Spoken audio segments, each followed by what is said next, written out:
বিসমিল্লাহির রহমানির রহিম। সুধী দর্শক, আসসালামু আলাইকুম।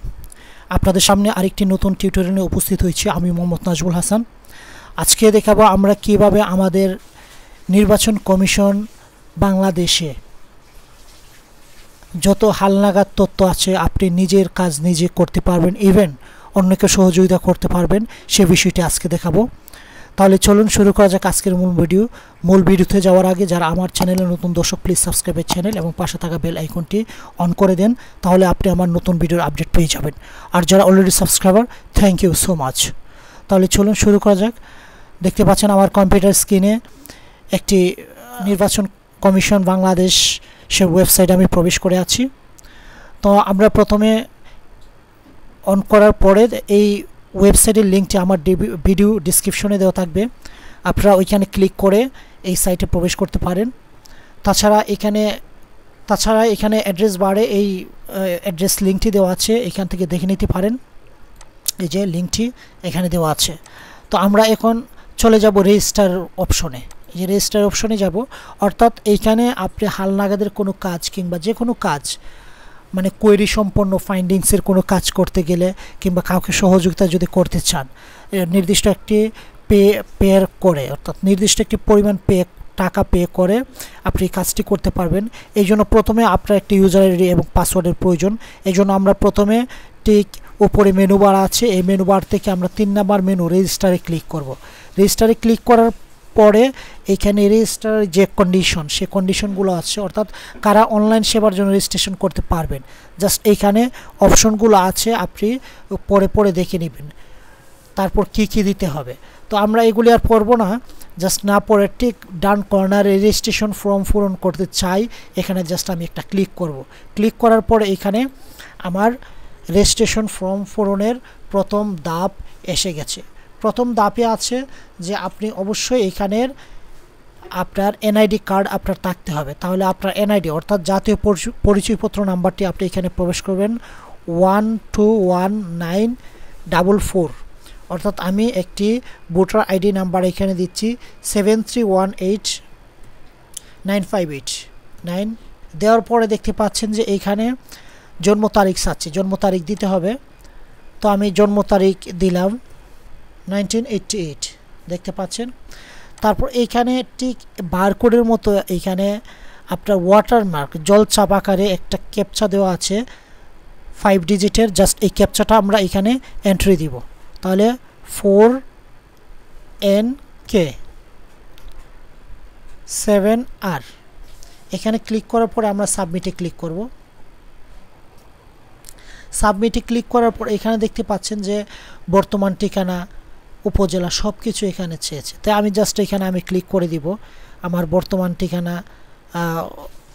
বর্তমান ঠিকানা স্থায়ী ঠিকানা আমার একই, জাস্ট বিভাগ চট্টগ্রাম বিভাগ দিব।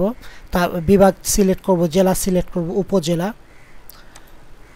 তো আপনি বিভাগ সিলেক্ট করার পর এই বিভাগের আন্ডারে যে কয়টি জেলা আছে সবগুলা শো করবে।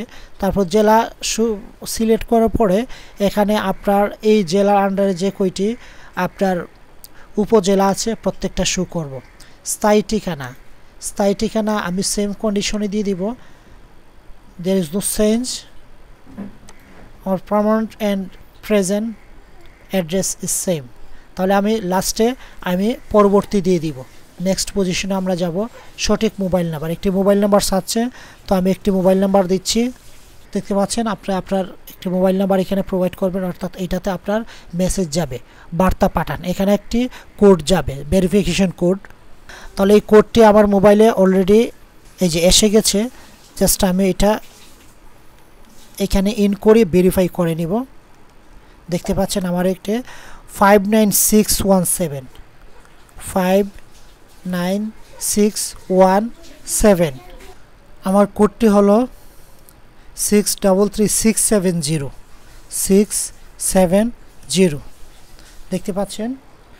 এখানে দেওয়ার পর আমরা বহালি দিব। সুধী দর্শক, দেখতে পাচ্ছেন এখানে একটি QR কোড আসছে, অর্থাৎ এখানে বলা হয়েছে যে আপনার মোবাইলে NID ওয়ালেট নামে একটি অ্যাপস আছে। আপনার প্লে স্টোরে গিয়ে NID ওয়ালেট নামে একটি অ্যাপস আপনি ইনস্টল করে তারপর এই অ্যাপস দিয়ে আপনি কিউআর কোডটি জাস্ট আপনি স্ক্যান করে নেবেন। স্ক্যান করে তারপর আপনি পরবর্তীতে ধাপে যাবেন। তো স্ক্যান করতে যাওয়ার আগে আমরা এটা জুম করে নিব। দেখতে পাচ্ছেন জুম নামে একটি, অর্থাৎ বড় করে নিব। জুমে ক্লিক করব। জুমে ক্লিক করার পর আমার কিউআর কোডটি বড় হয়ে গেছে। এখন আমি জাস্ট আমার মোবাইলের এনআইডি ওয়ালেট যে বিষয়টি ছিল এটা দিয়ে আমি জাস্ট এটা স্ক্যান করে নেব। দেখতে পাচ্ছেন শুধু দর্শক, তাহলে আমরা সেট পাসওয়ার্ডে দিয়ে যাব। সেট পাসওয়ার্ড ক্লিক করব। ক্লিক করার পরে ইউজার আইডি একটি দিবেন, ঐচ্ছিক, অর্থাৎ এটা অপশনাল। তো ইউজার আইডি আপনি দেওয়ার ক্ষেত্রে আমি আমার একটি ইউজার আইডি দিয়ে দিলাম।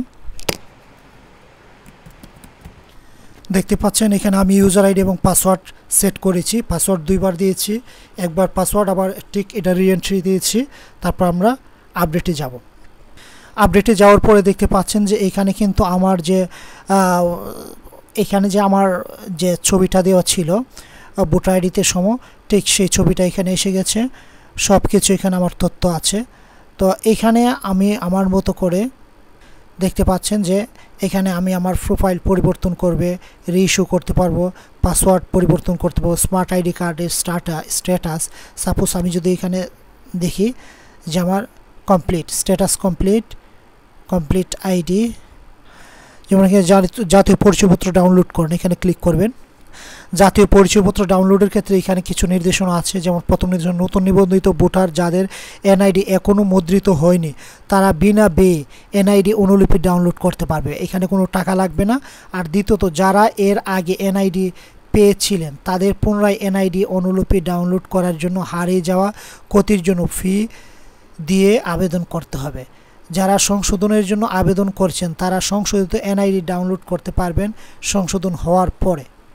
তাহলে দেখতে পাচ্ছেন এখানে, হ্যাঁ, এখানে প্রোফাইলে একটি বিষয় আছে। দেখেন এখানে রক্তের গ্রুপ, ব্যক্তিগত তথ্য দেওয়া ছিল। এখানে আমার অন্যান্য তথ্য, টিন নাম্বার, ড্রাইভিং লাইসেন্স, সব কিছু এখানে আপনি আপনার এই যে বর্তমান ঠিকানা, স্থায়ী ঠিকানা আপনি এখান থেকে আপনার চেঞ্জ করতে পারবেন।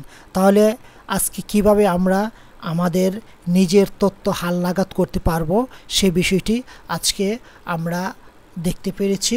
তাহলে এভাবে আপনি আপনার নতুন ইউজার আইডি এবং রেজিস্ট্রেশনের জন্য, নতুন ইউজার আইডি এবং পাসওয়ার্ডের জন্য রেজিস্ট্রেশনে ক্লিক করে আপনি আপনার ইউজার আইডি এবং পাসওয়ার্ড করেন। আপনার এনআইডির সকল তথ্য আপনি নিজে হালনাগাদ করুন। তো আজকে এই ভিডিওটি ভালো লাগলে প্লিজ সাবস্ক্রাইব মাই চ্যানেল।